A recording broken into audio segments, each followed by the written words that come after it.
Steel Curtain Network. Touchdown! Touchdown para Calvin Austin! El Monte Washington es arma. ¿Quién más? ¿Quién más? DJ Watt! What is up, Steeler fans, and welcome back to another episode of the Steelers Preview. I'm Jeff Hartman, joined by Dave Schofield and Brian Davis. What's up, Dave? Quien más, TJ Watt. I guess we'll find out more about that this offseason. I'm doing all right. Things are getting ever so closer to start of the league year. Got an actual salary cap number. Yes. Things are moving along. All right, Brian, what's up? I can't wait for the clip. No bueno, Kenny Pickett. I want to hear that done in Spanish, so got to get bilingual here, Jeff. No, I'm doing pretty good, guys. It is we're getting ready. This is like December 15th. You've got about 10 days. You're getting ready, all the hoopla. You're getting ready for the new league year. You've got the Christmas specials are on, but this time the Christmas specials are nothing more than the combine. So, you've got it all happening. It's get ready, because like Jim Ross from the WWE used to say, business is about to pick up. Yeah, it is. It's going to be a bumpy ride, I feel, for Pittsburgh Steelers fans. Dave, Well, what do you say? I was going to say, because I know Jeff feels the same way. I enjoy the Christmas season so much. I don't want to say more than Christmas itself, but as much as, right? I'm not enjoying this season of waiting. I'm really not. I know we're 10 days away. I know what you mean by the hype. To me, this is more like 10 days away from my wife's due date. That's what this feels like more to me than anything, because This to me, it just feels like another football year is about to start on March 12th. So my wife has given birth to 5 children, and it didn't feel anything like this. I'll tell you that. So, all right, let's talk about a lot of things that are not pertaining to the combine. We've had a lot of chatter on this channel, this network, about the combine, and rightfully so. I recommend everyone listen to the Steelers Fix with Andrew Wilbar and Jeremy Betts. They do a great job breaking it down. I want to talk about some other stuff. And we titled this The Measurables, heading into the 2025 league year on purpose. Let's first start off with not measurables as in height, weight, arm, like wingspan and stuff like that we hear at the combine right now. But let's talk about the fact that the NFL has stated that they are probably going to go with the technology-driven first down spotting of the football. I don't know the details of it, and I know it hasn't been passed yet. But Dave, what do you think about that? I'm going to gaze into my crystal ball and put words in his mouth and say what Jeff Hartman would say, except maybe he might add some more colorful language about friggin' time. Okay. That's what Jeff would say. You have the technology. We have the power to rebuild him. You might as well use it to get it right. I think it's just so sad that it has to quote. It's almost like every time something costs the Buffalo Bills a game, there has to be a rule made about it. So Once again, it did. So, oh no, it cost the Bills a playoff game, whether it's the Bills or not. But when a team loses a playoff game because something that you could have done to fix it wasn't done, that's when you need to get in gear and fix it. I thought the NFL was a very proactive league, which means they should have done this before it became such a problem. So this garbage about being proactive, forget about that. You won't do it. You won't change it until it really affects your product on the field. So at least now we'll get it, but it should have been done a couple years ago. See, I don't think the NFL is proactive. I think they're reactive. Oh, absolutely. And that's all they say they're proactive, but they're not. Yeah, they're not proactive. No, for sure. Brian, your take on them finally getting with the times and using some technology? Yeah, it's time to go ahead and move on.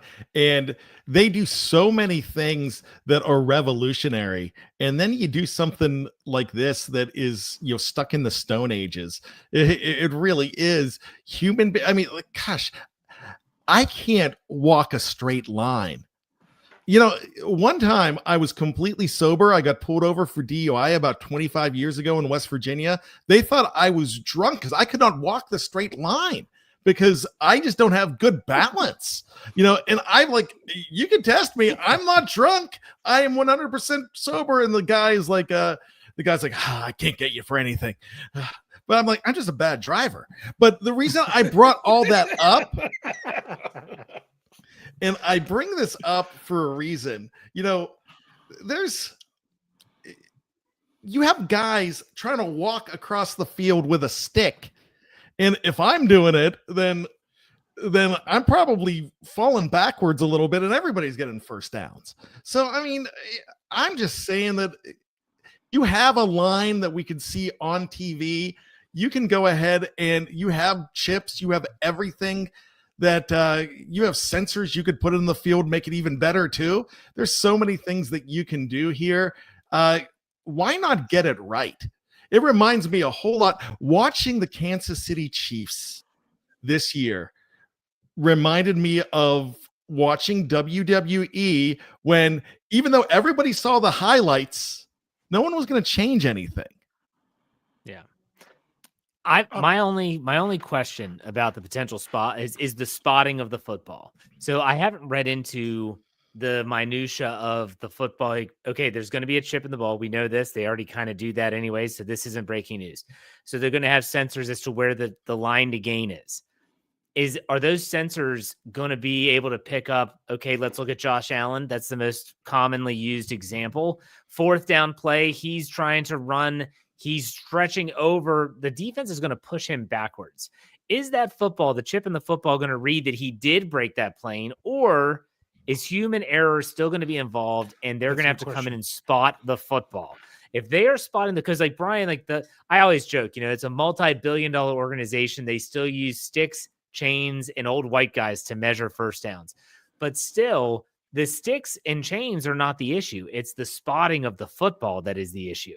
That's where it gets into this gray matter of, where did you have him? I had him on this side. Where did you have him? I had it on the other side. And I'm going to plug Coach Kevin Smith's call sheet daily.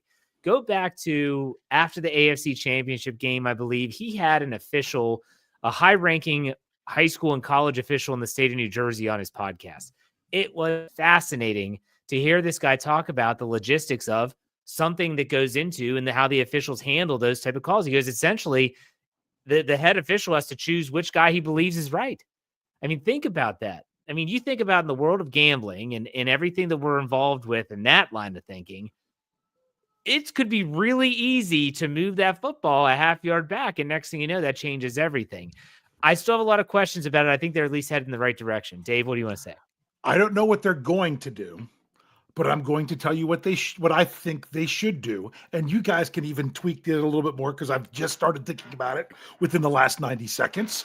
And that is that the officials are still going to spot the ball, but that's going to be one of those quick review scenarios that they can figure out when it's close to the first down.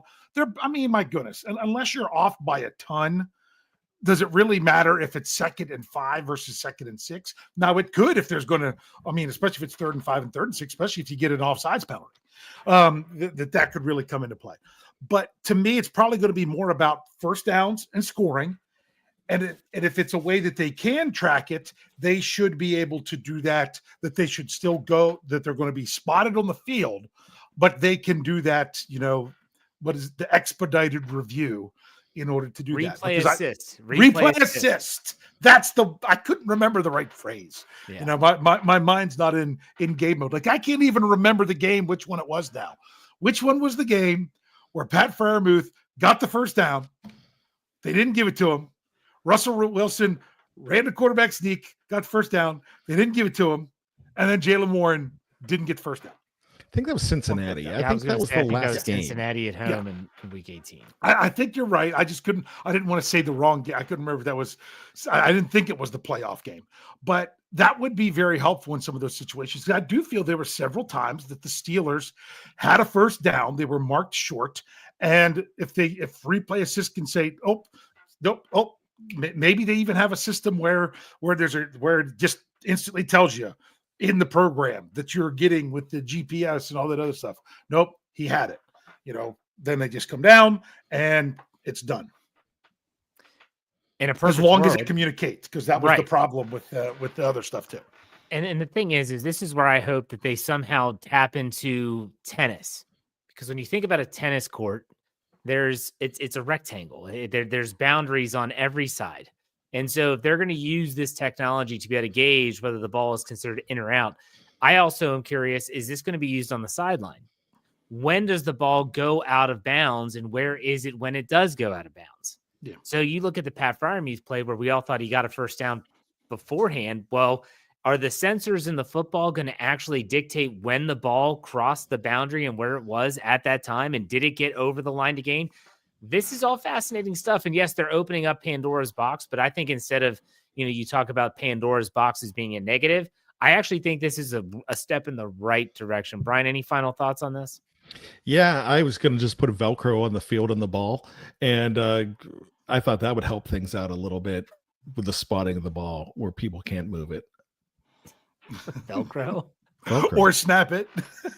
Yeah, because how many times do you see this? I mean, you've seen it. The center comes up when it's really close. They have to tilt the ball, but you can tilt the ball but not move. You can move it forward a little bit so it's still the front of it's in the same spot. And sometimes they move it forward a little bit more. That's always been something on every level of football that's they've been attempting to do for years and years and years. Yeah. So that is a change that we wanted to talk about, and also the fact that they are going to try and expand replay assist. I'll believe that when I see it, but we're not going to talk about that. Let's also talk about something I wanted to bring up that is a measurable. It's a report card. It's the NFLPA's report card of the Pittsburgh Steelers. Now, Dave, you talked about it on Pittsburgh Standard Time Thursday morning. I talk about this at length on my Friday Let's Ride podcast, but I wanted to give you all an opportunity to talk about this here. Not very good grades. And if you go to steelcurtainnetwork.com, you don't have to scroll down very far, and you'll see the article that I wrote. And I have every single category and everything that was written about that category, along with the grade for the Pittsburgh Steelers from the NFLPA report card. And these are graded by players. So this is always done before free agency. They want to give pending free agents an idea as to what is coming up, where they could go, what does that look like. So when you saw this, when you saw these grades, what did you think? Brian, I'll let you go first. Anything jump off the page first? Well, I laughed, and I'm like, good. Yeah, I'm glad to see it. And I'm not glad to see it for, free agents coming in, but I don't want to take too much away, because I did listen to the Pittsburgh Standard Time today. I thought it was absolutely phenomenal. Good show. I can't wait to listen to yours on this too, Jeff. But the thing for me is, I don't want to take too much away from Dave, but I've been complaining about Art Rooney for a while now. And I feel like, and I mentioned on this show last week that I feel like he is becoming more and more like Mike Brown. And Mike Brown, if you don't know who that is, he's the owner of the Cincinnati Bengals. And to get this grade and to see your coach get a different grade, that means that this is a whole lot like Lou Brown of the Cleveland Indians getting a whole lot better in Major League, a whole lot better review than what the owner, Mrs. Phelps, would have got. So I'm just going to say this. You know what the problems are. And if this starts messing with your wallet, then you got to think, ooh, I better change some things. Because if I get a review at work, if I get reviews from here, then there's some things I got to stop doing, or I got to do better. I'm going to do it. And like that, we lost one Brian Anthony Davis. I was like, is that me, or did he? All right, Dave. No, I was waiting to see Jeff move to make sure it was him and not me. All right, go ahead, Dave. I'll let you talk on this one. All right, I'll go ahead and say it.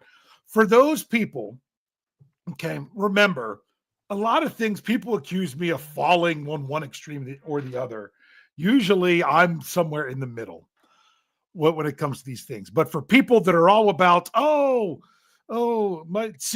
told you it's not the problem with the players don't have a problem with Mike Tomlin.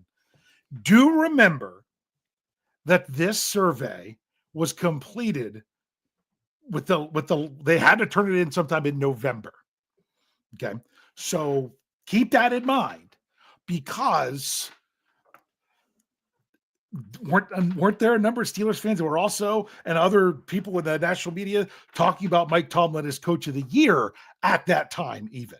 So it does take away that recency bias, but still what happened at the end of the season is very important into that as well. So you're like, so for people that would be like, wow, I can't believe Mike Tomlin got this grade based on how things finished for the year, remember that when they were doing it. I'm not saying that would have changed the grade a ton. It's just remember that's not when the data was taken from. Right. So yeah.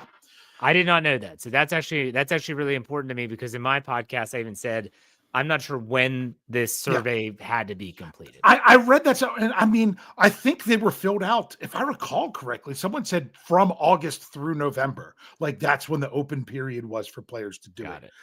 But I can't quote my source there. I don't remember where I read that. I'm going from memory.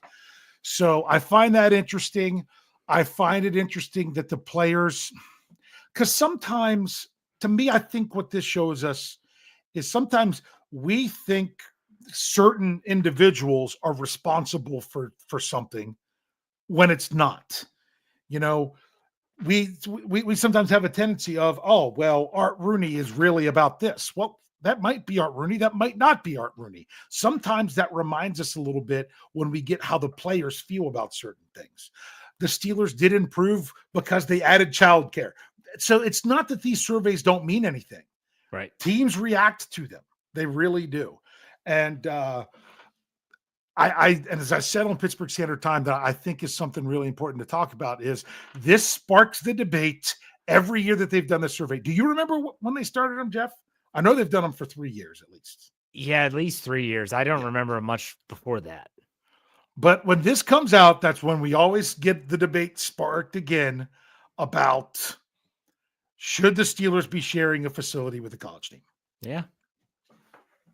Well, here's a couple things, and these are thoughts that you won't hear on Let's Ride because I didn't know. So if that's true, at Dave, the November deadline that you're talking about, if some of these grades are so damning, and this happened before the slide, the 5-game losing streak, some of these are even more. It's even more glaring to me then, because I looked at these and said, well, think about a disgruntled employee. You just lost 5 games in a row. You might see the writing on the wall that you're not going to be back. You might have felt like you were mistreated. You might have felt like you never got a chance. And so what do?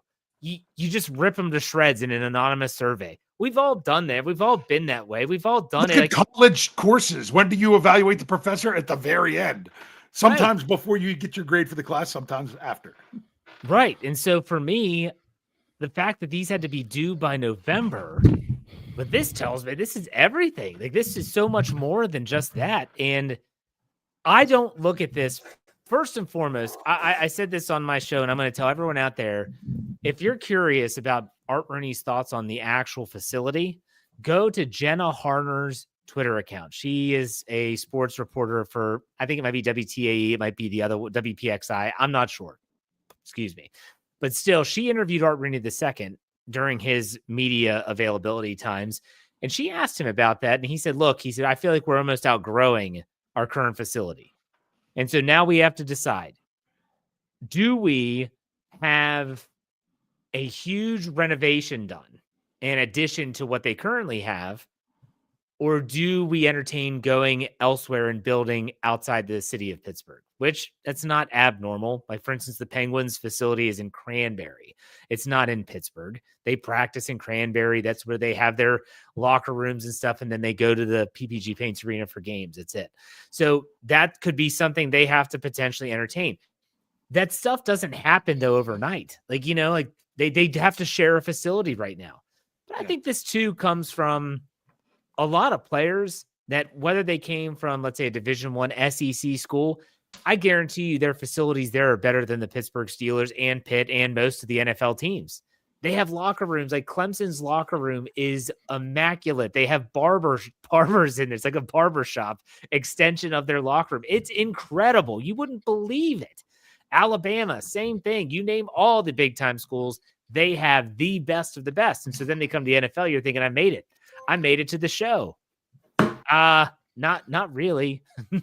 You're still dealing with like the wooden lockers and stuff in Pittsburgh. It's just not as fancy.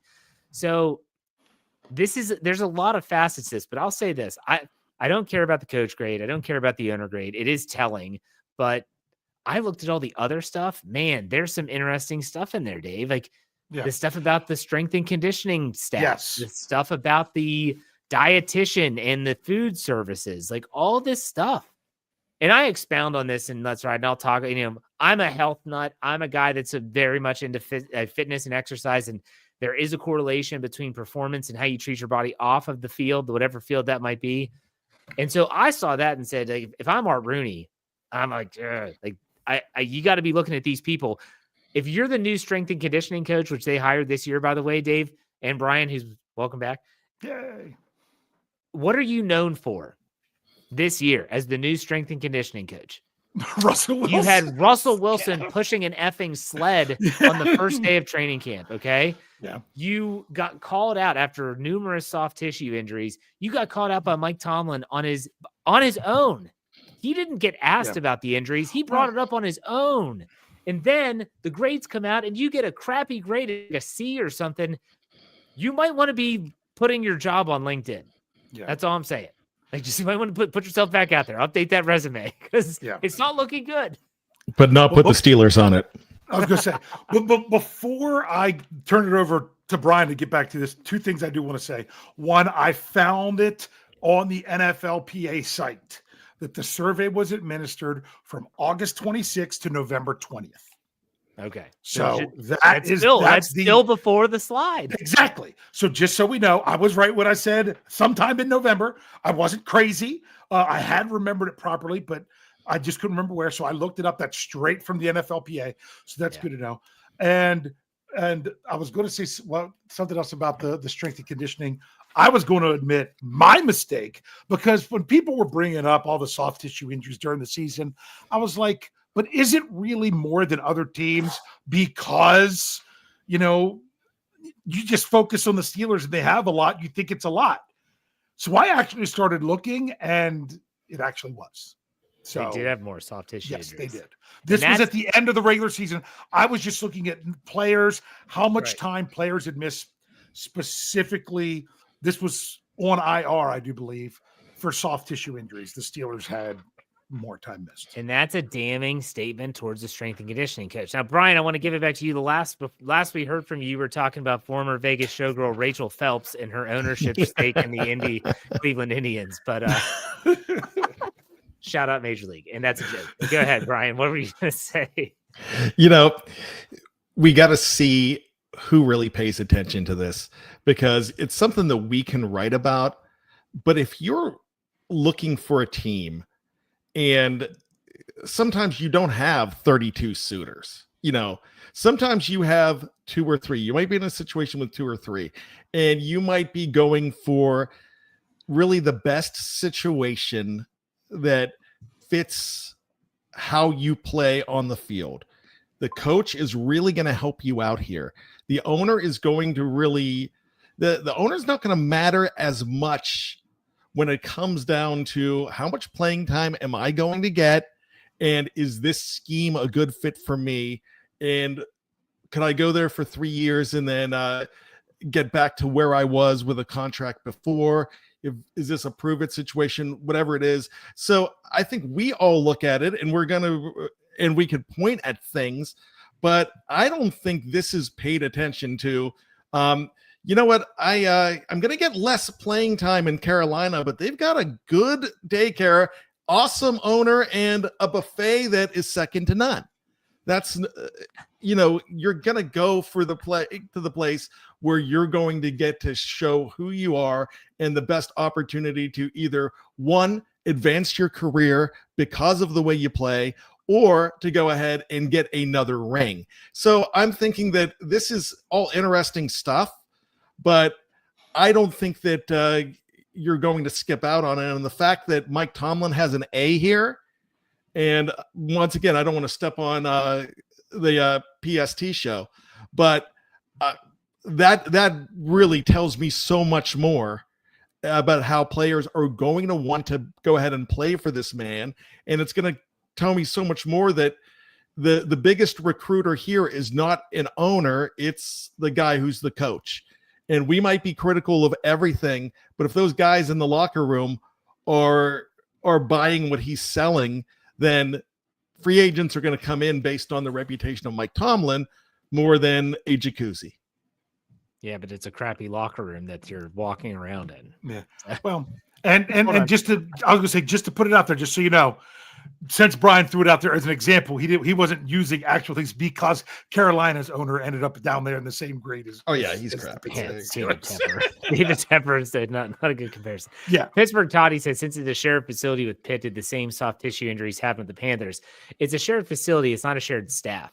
So Pitt Panthers are going to have their own strength and conditioning staff. They're going to have their own, medical personnel dealing with injuries and stuff like that. So while they do share a facility, I don't think they share a staff. They might share the on-field medical stuff, meaning if there's a game and there's an emergency, like that type of the doctors there. I don't know if they stay there, if they travel. I think they do travel, actually. I don't know.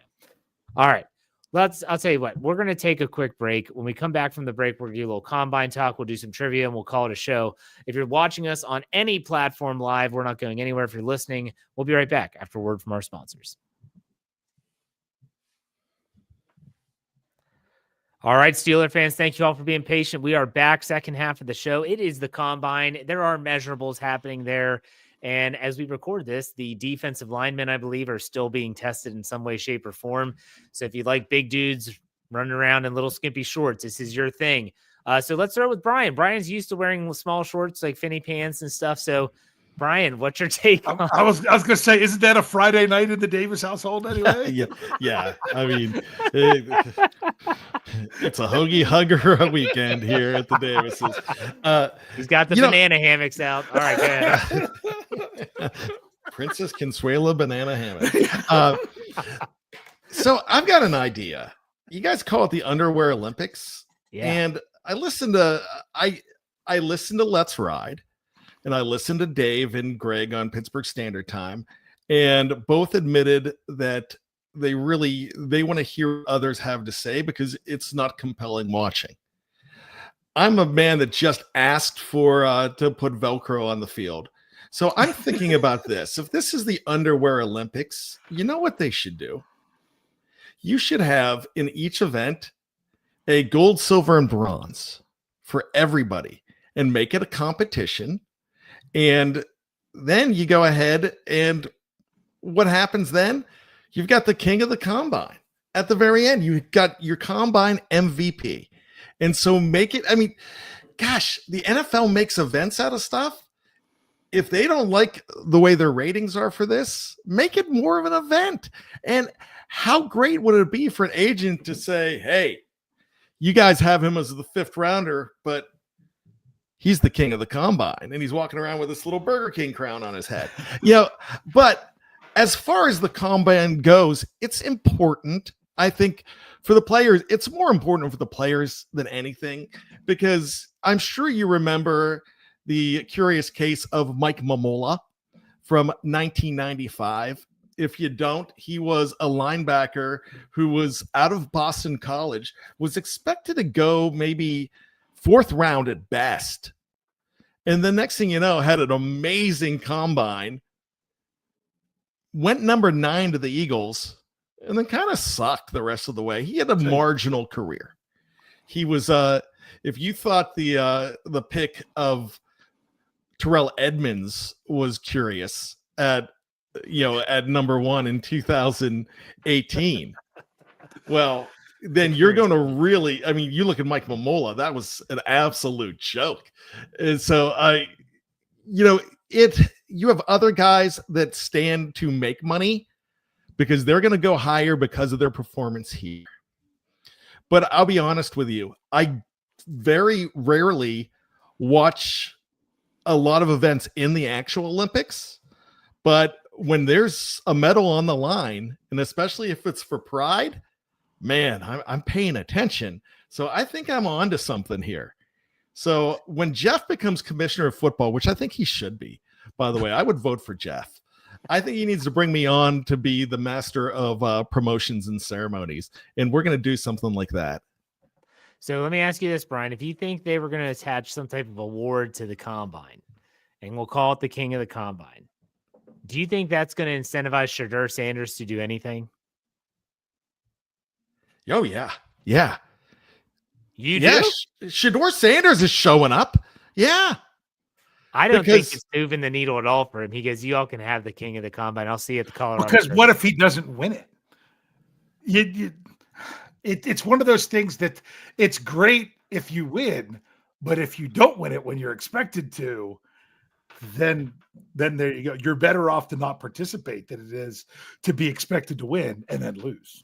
Yeah, that's the thing. I mean, first of all, I think you should have to go to the combine. I hate pro days.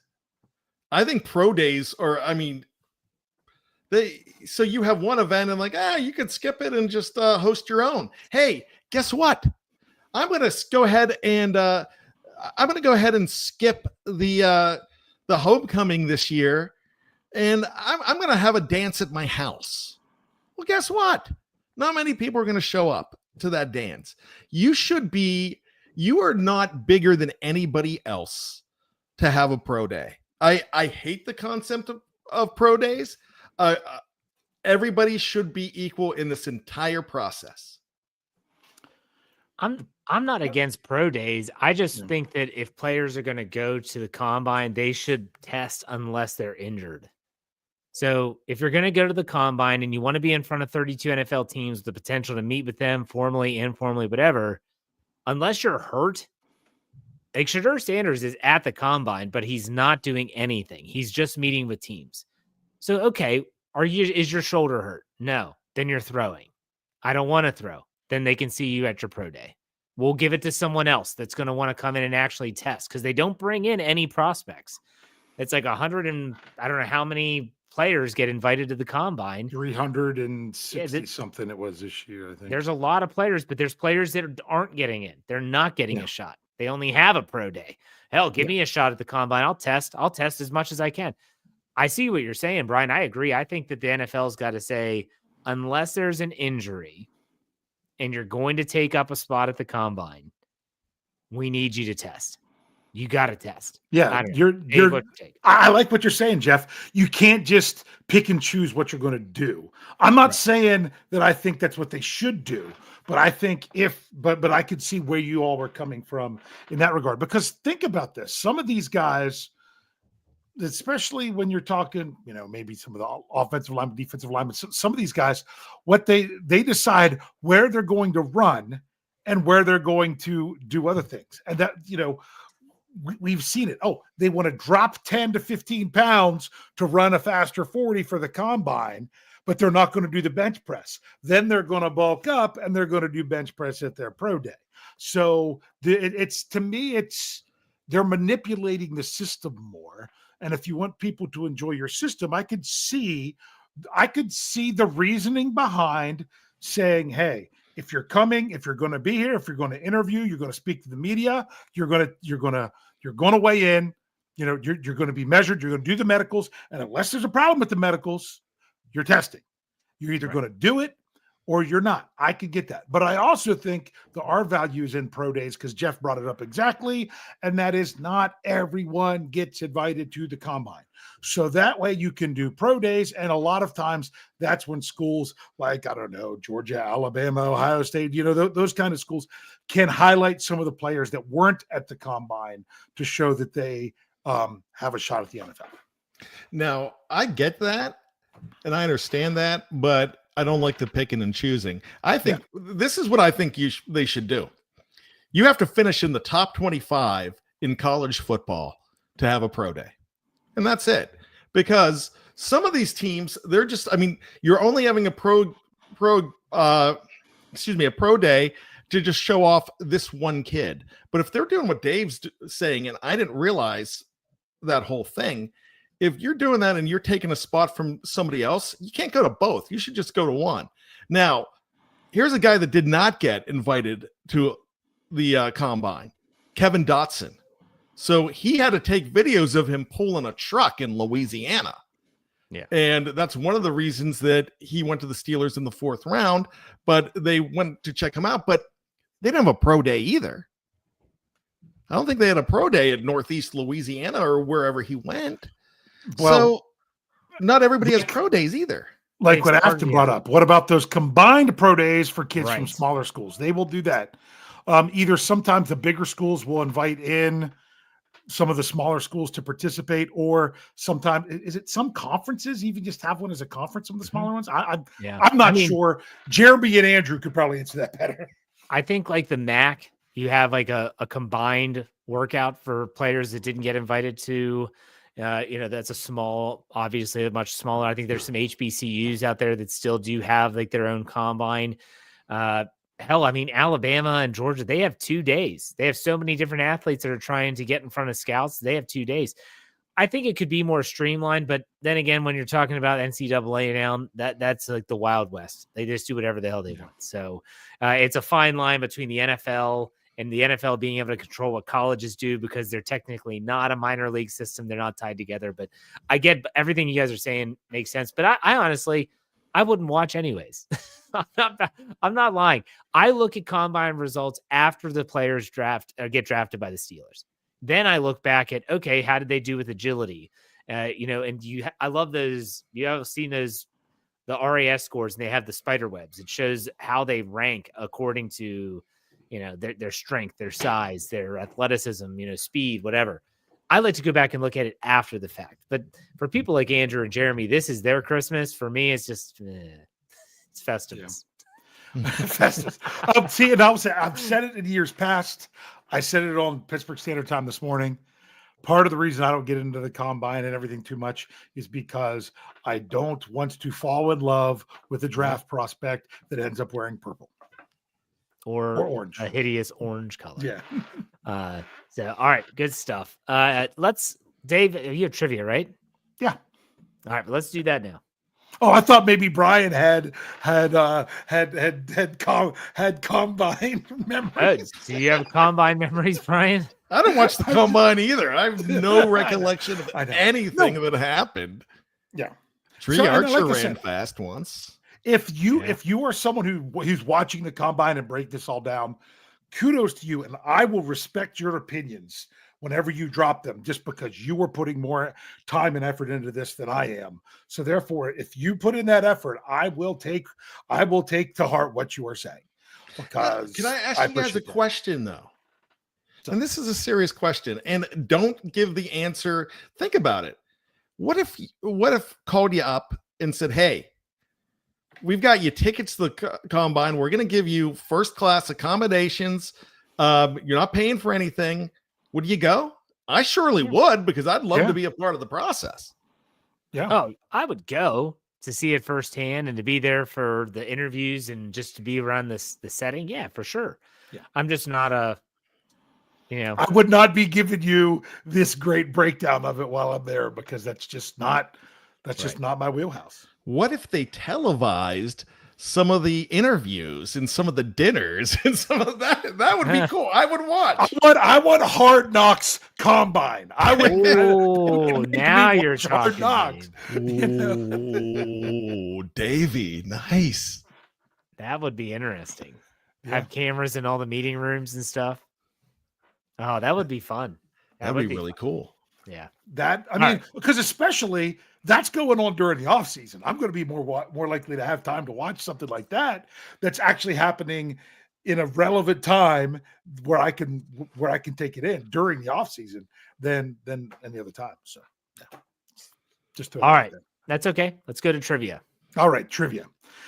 All right. Well, for trivia, this might be a little bit of a cop out, because for people listening, if you don't like it, but my main go-to website, and I know Brian uses this as well, when it comes to compiling statistics and breakdown and things like that, is Pro Football Reference. And one of the tools that they have at Pro Football Reference that I know Brian has used this because I've tried to help him in the past when he's done things like his Digit Dynasty and things like that, is they have a metric that's called AV. It's called approximate value, and that is they call it their attempt.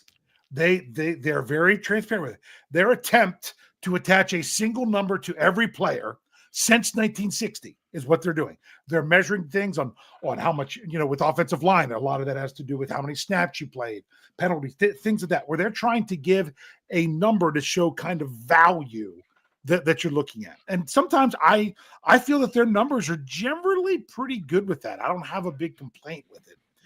But one of the things when you look at the Steelers franchise page is they tell you, and none of you, Brian, don't sneak to it now so you can cheat.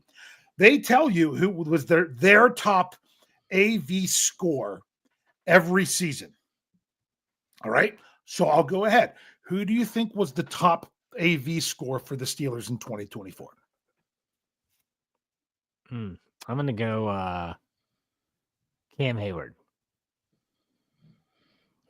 I'm going to go with Najee Harris. Well, ding, ding, ding. Jefferson Hartman already had it with Cam Hayward. He was the top scorer. He scored a 16 AV.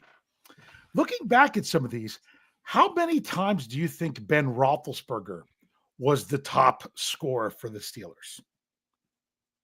I don't think it's as many as people think. Where they would have him as the best player on the Steelers. I'm actually going to say twice, too. I'll go ahead and I'll just take the one over and say 3. Oh, you should have taken the one under because Jeff almost said it again because the answer is 1. One time he was the top AV scorer according to Pro Football Reference for the Steelers. What year do you think that was? 2021. No, it wasn't 2021. Because remember, this is combined offense and defense. So 2020. I'm going to go 2020. I'm going to say 2007. All right. Well, I will tell you right now, in 2020, the top AV score was TJ Watt. In 2007, the top AV score was Alan Faneca. So the season in which Ben Roethlisberger had the top AV score, according to Pro Football Reference, was in 2018. Huh. Okay. That makes Some sense. of you might have been, 2017 when they had the killer offense, everything. Guess who was the number one AV score in 2017? Was it AB? It was not. It wasn't. No.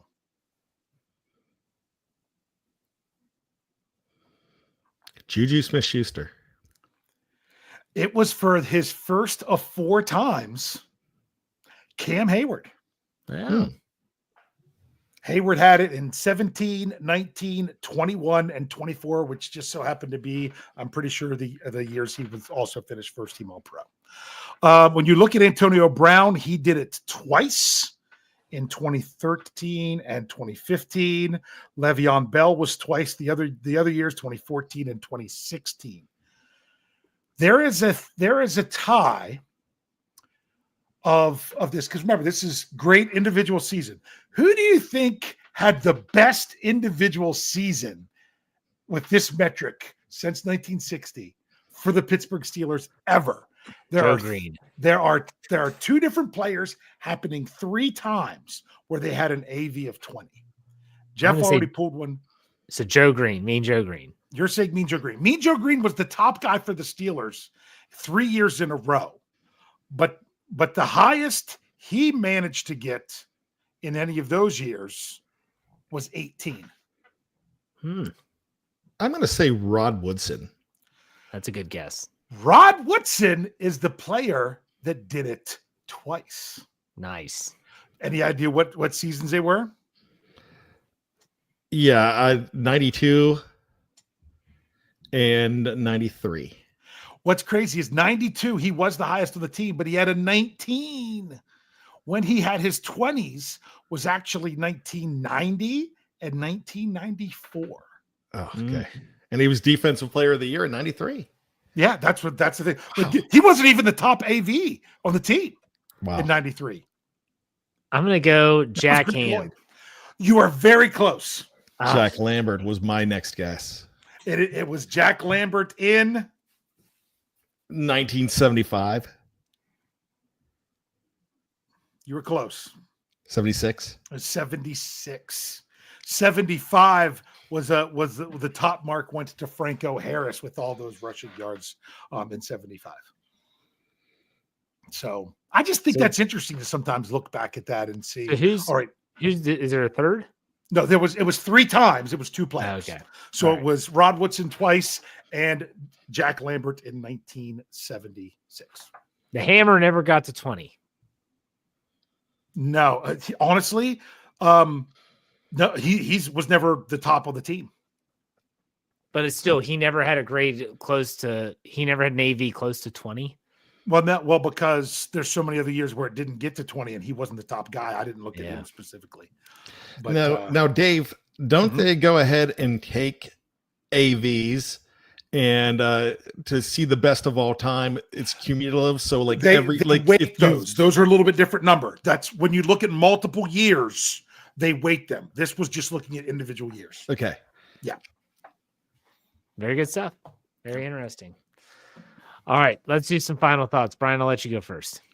All right. So we're looking at everything, and we're waiting to see who the next quarterback is going to be, because even Omar Khan said the other day that everything is kind of on hold because we got to find out who the quarterback is. And I'm starting to think that they have no clue who the next quarterback's going to be, because they don't know who is going to come to the Pittsburgh Steelers based on if they don't think they're going to get, they'd like to get it done, but if they don't think they're going to get it done and they might not get it done, that means these guys are testing the market. So right now, you might actually really start to think that whether you want it or not, it might be a guy like Aaron Rodgers, and it might not be one or two of those guys. And the reason I'm saying that is he's starting to pick up some steam. And he even had George Pickens put something out today, the 2 players that he would love to play with. One is he can't because it's Ed Reed and he's retired, and the other is Aaron Rodgers. So, you start looking at some stuff like that, and you got to think, do these players think like the fans do? Because here, Deshaun Elliott put something out earlier on this week, put your old bleep back in their retirement home, and here they're buddies. He posted something today with a picture of them smiling. It was a whole ruse. So as far as everything goes, when you start thinking about a guy like Aaron Rodgers, and I think all of us here are probably thinking that, no, we don't want to see Aaron Rodgers here. My question to all of you is, do the players care? Do the players want him? And in a way, I would think there's a lot of players out there that would want a winner like Aaron Rodgers to come onto this team. So and not just with the Steelers, with other franchises as well, would welcome Aaron Rodgers with open arms. So it goes back to everything. It goes back to something that Dave was saying earlier on. It goes back to on Pittsburgh Standard Time as well. The difference between Art Rooney and Mike Tomlin and all of this, it might come down to what the players think might be a little more important than what the fans think. So once again, as fans, we don't have a vote. Well said. Dave, final thoughts? Final thoughts.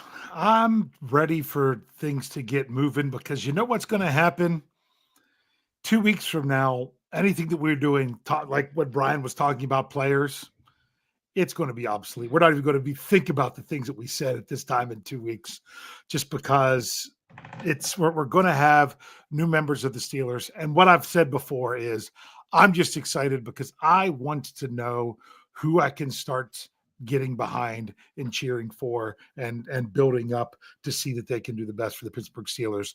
I may want somebody more than somebody else, but to me, who I want is insignificant compared to who ends up in black and gold. as long as they're in black and gold, I'm going to want them to succeed, for this team to do its very best. I like all those final thoughts. I want to tell everyone out there to check out steelcurtainnetwork.com. Totally free. We get fresh articles every single day. It's free to become a part of the community. Go to the top of the page, log in, create an account, free. And then you can enjoy all the comment sections and articles free as much as you want. Again, it's free. Check out ffsn.com. We have that new domain now. So go to ffsn.com and check out all sports coverage there.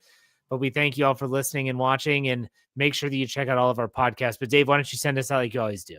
Hey. We'll see you next time on another Steelers preview.